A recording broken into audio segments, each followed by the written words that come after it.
sempre falo no Amazonas. O Amazonas é uma reserva de vida, sabedoria.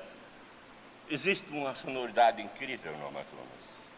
Claro, os animais, né, os pássaros.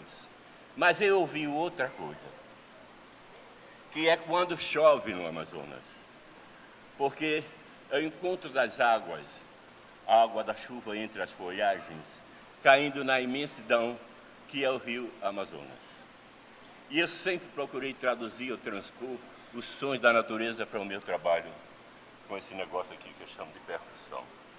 E eu tive essa ideia, que é uma composição que eu nunca vou colocar em um CD, porque não faz senso. É uma experiência a ser vivida. O som da chuva na selva. Essa orquestra aqui maravilhosa vai fazer comigo. É uma experiência para se viver. O rio Amazonas, ele por si próprio tem uma sonoridade incrível, mas nossos tímpanos não alcançam. Mas imaginamos que é uma coisa assim. Relaxa, estamos aqui nesse festival maravilhoso. Abertura total. Olha, respira fundo.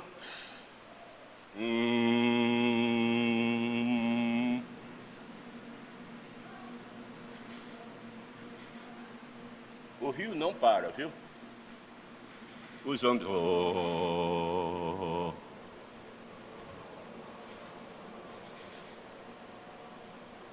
Agora com as mãos.